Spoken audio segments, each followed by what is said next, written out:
handles on Facebook and YouTube at Caci Television. My name is Salina Ikuya Abuajo. Now let's begin with our first stories, where the Ghana Cocoa Board has announced a policy to allow artisanal chocolate makers to buy cocoa beans directly from the Cocoa Marketing Company Limited. While the policy, which starts this year, will provide relief for the small-scale processors to address relief for them to the issues of high production costs characterized with buying beans from secondary sources and access to beans. To promote awareness on the significance of the industry and also to attract visitors to experience the unique flavors and heritage associated with cocoa production, which will be on display at the Chocolate City. That will be nicely set up around the Caci. Is it roundabout or interchange? I'm used to the Caci roundabout. I was stuck in there. The Caci interchange near the Accra Mall. By celebrating the National Chocolate Week, we are not only of our farmers and people within the value chain, but also showcasing and recognizing the cocoa products that are being churned out by Ghanaian producers, and also applauding the efforts of institutions like the Cocoa Processing Company and, importantly, Cocoa Board.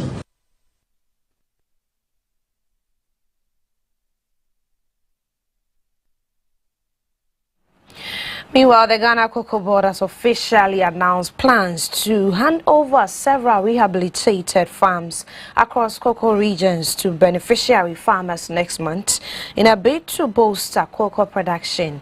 Well, this initiative aims to significantly increase annual cocoa stocks, translating into more income for farmers and other stakeholders. Meet the demands of the artisanal chocolate makers. The issue over the years has been with the law as we have it. The law requires that you buy a certain quantity, and the quantity is about 5 tons, and the 5 tons, that is 16 bags multiplied by 5, and that's a lot. So for artisanal chocolate maker, someone who is using the cocoa or the chocolate to do a cake or a bread or ice cream or something, they do not require that much. So it's been a challenge. So they will have to rely on companies that are in the business, the chocolatiers. So there's a trader in between. It adds to cost, and then also how they want it. They do not get the niche products they prefer to have. So what we have done now is to set in place an arrangement that gives them the opportunity to have direct access of the beans and then process it the way they want it. So there's a new arrangement which is being rolled out very soon, and that will permit, for example, artisanal chocolate maker to buy, say, 2 bags of cocoa and use it for the purpose. The person does not require to go through a third party before being able to buy that. All they have to do is to register as artisanal chocolate maker with the Cocoa Marketing Company of Cocoa Board, and they will have access to it. As it stands now, you cannot take cocoa from your own farm and use it for the purpose unless you are just consuming it, but for commercial purposes you cannot do so because the law bars you from doing that. But we are trying as much as possible to make it easier. We believe that the youth have an opportunity to benefit from the cocoa value chain. What we seek to do with this whole exercise is to expand the businesses that are created out of cocoa so that we do not limit it only to cocoa farming. Because there are those who say, oh, but the people are making a lot of money out of cocoa. We are just making small amount of money. It is just because we are limited to just after the production of the cocoa, it is exported, and there are no businesses. From that story, the Public Accounts Committee has criticized the Interior Ministry for inefficient monitoring of private security companies in the country. Well, the 2022 Auditor General's report revealed that more than 440 companies failed to renew their licenses, leading to a revenue loss of over 800,000 Ghana cedi. The chairman of the Public Accounts Committee, James Kluche Avezi, believes that the lives of unsuspecting persons who employ the services of these companies might be in a very deep danger. And the citizen will think that these people have legal license to operate, yet they don't have. So there's a big challenge there. It's a security matter. Companies operating illegally who have not renewed their license with you, but they operate. You know, a lot of people engage these private security companies to guard their houses. If you are failing to monitor them, if it is now being shown that most of them don't renew their licenses, then we have a big challenge.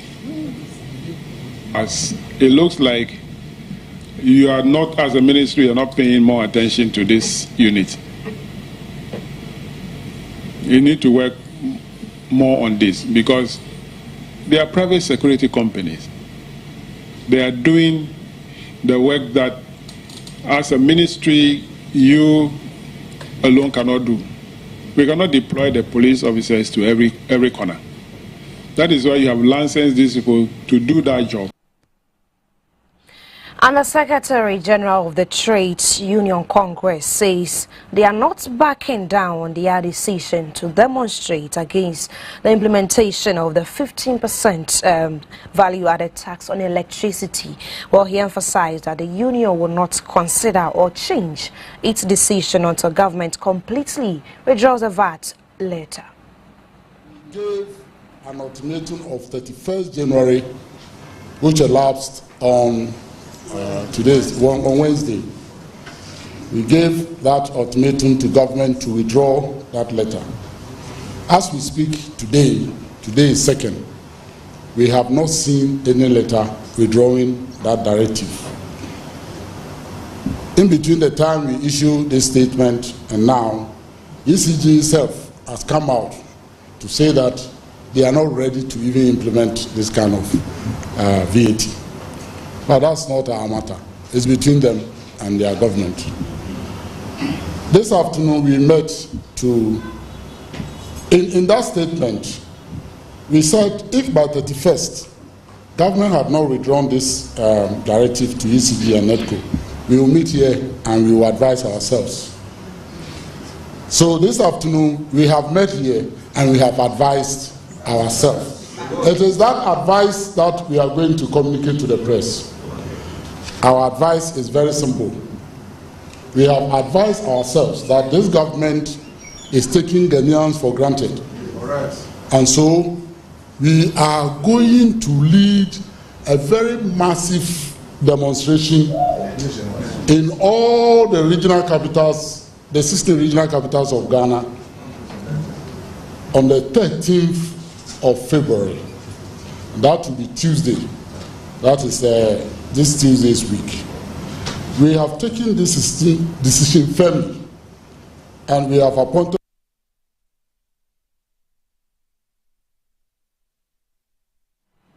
Now let's do stories in politics, where the flag bearer of the National Democratic Congress, John Dramani Mahama, has vowed to reverse the names the President Adam Akufo-Addo gave some public universities in the country if he is re-elected into power as president in a 2024 polls. Some public universities were renamed by the president when he assumed office. For instance, the University of Development Studies Wa campus was named after S.D. Dombo, a politician from the United Party tradition. We are known as the nation builders, NDC, because of the number of schools we have built. Every public university was initiated and built by us. All MPP knows how to do is to name universities that people have built. So after NDC builds the university, then they will come and give it a name of one of their heroes or one of their people. We are going to rename the universities.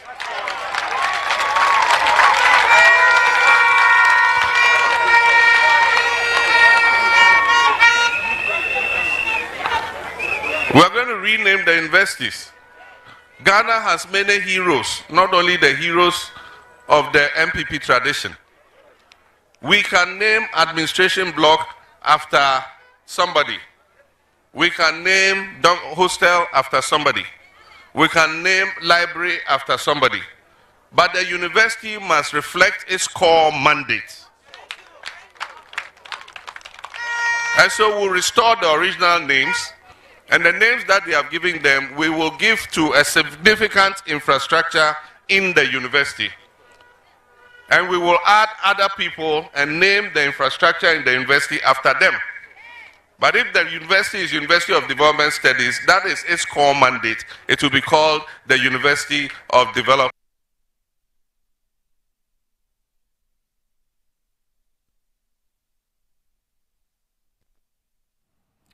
And the President, Nana Addo Akufo-Addo, has nominated 26 new municipal and district chief executive officers.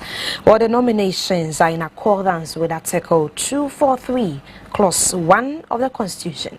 The nominations of these new MCEs and DCEs follows the revocation of 24 DCEs on Friday. The President, in a statement on February 3 this year, said, pursuant to my letter on February 2, 2024, in accordance with Article 243, Clause 1 of the Constitution, I have made the following nominations of the office of the Chief Executive of the following municipal and district assemblies. Projected there are the names of the people that have been nominated so far.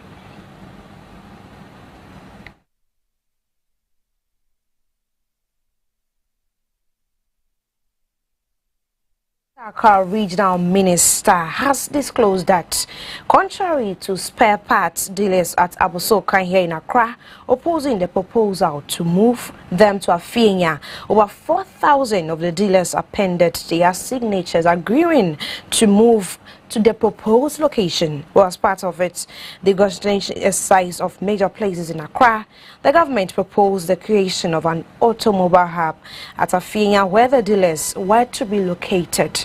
However, a group calling itself the National Concerned Spare Parts Dealers in May 2022 threatened to demonstrate against the move. You don't see one oil drop on the floor or ground. And it was a one-stop shop, or it is one-stop shop in Dubai. So the plan was to move them there and then bring DVLA, customs, everybody in the same area. So it was going to free the ports from this congestion. You bring something, you move everything to the West African Automobile Hub. That's what I called it.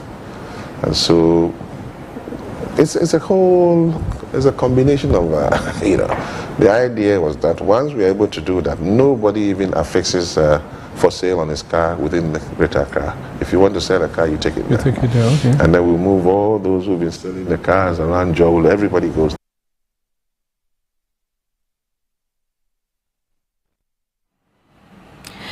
Commonwealth countries have been urged to build effective digital infrastructure to boost connectivity within among member states. Well, this will help close the Commonwealth digital gap in health, education, trade and other sectors of the economy for sustainable growth. Madam Shirley Ayokoboche, the Minister of Foreign Affairs and Regional Integration, made the call at a lecture here in Accra.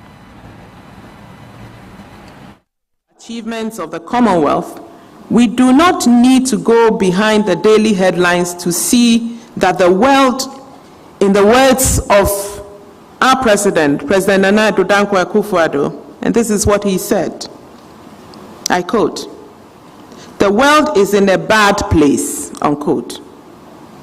Whether it is in Commonwealth countries or the entire world, we do face existential and troubling challenges.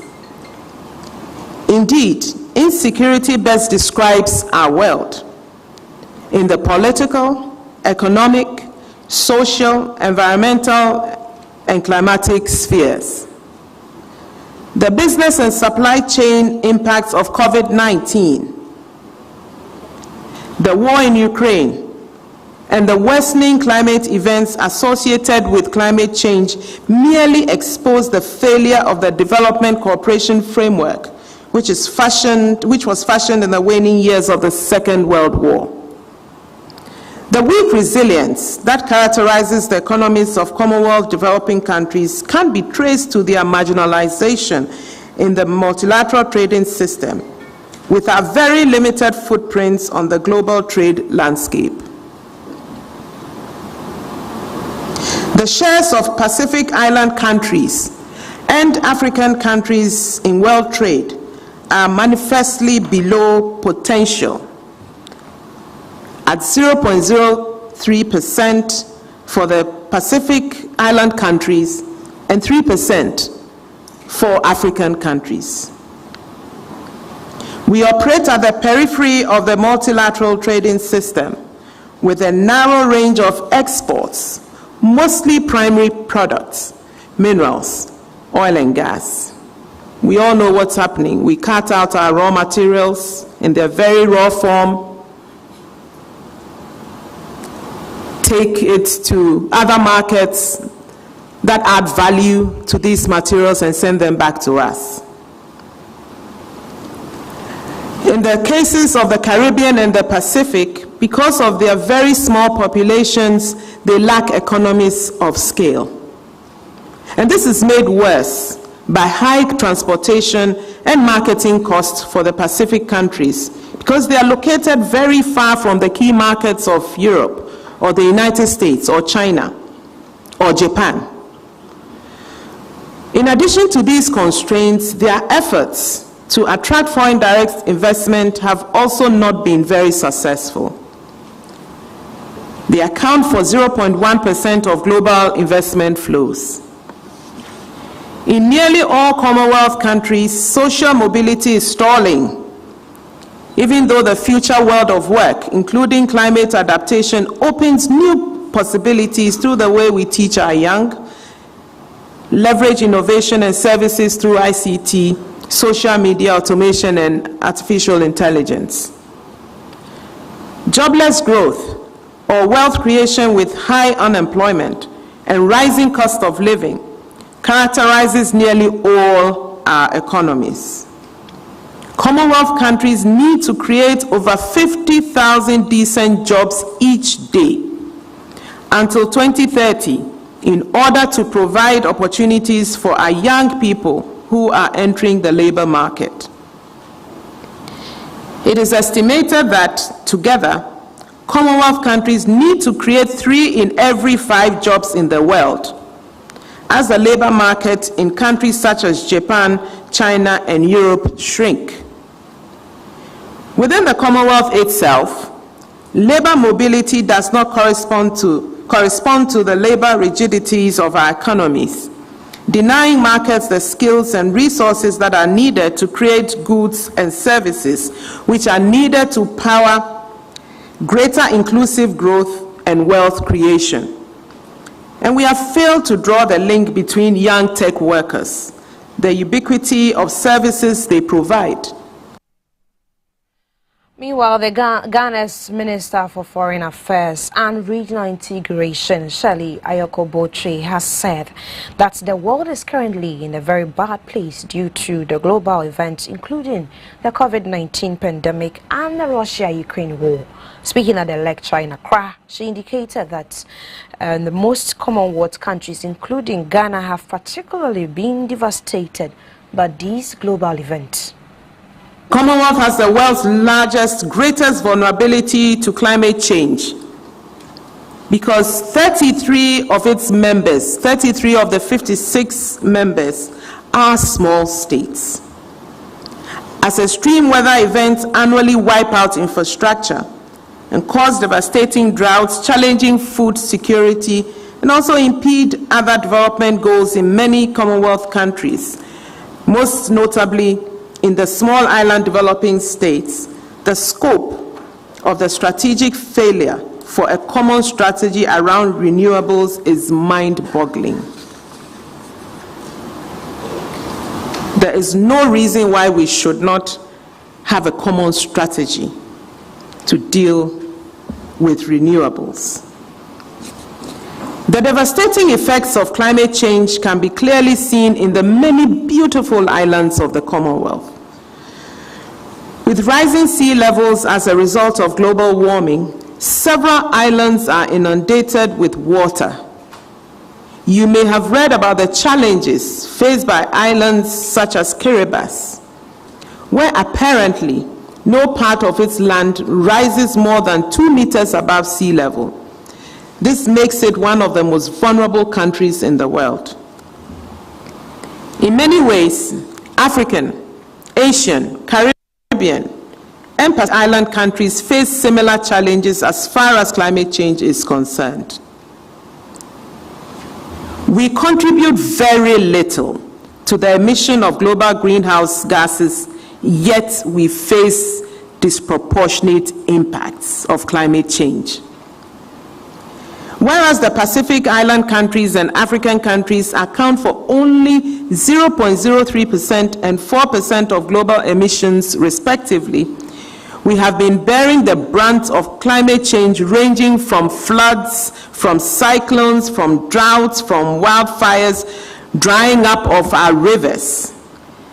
And it is estimated that the Pacific island countries would need $1 billion United States dollars, which constitutes 6.5% to 9% of regional GDP for their climate financing needs. Africa would need 580 billion United States dollars by 2030 for our adaptation financing needs alone. But we only get a fraction of this.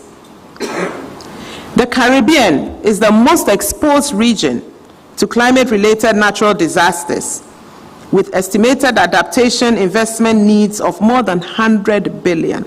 And this is equal to about 1/3 of its annual economic output. Moreover, with electricity largely generated using fossil fuels, energy prices in the Caribbean are among the highest in the world.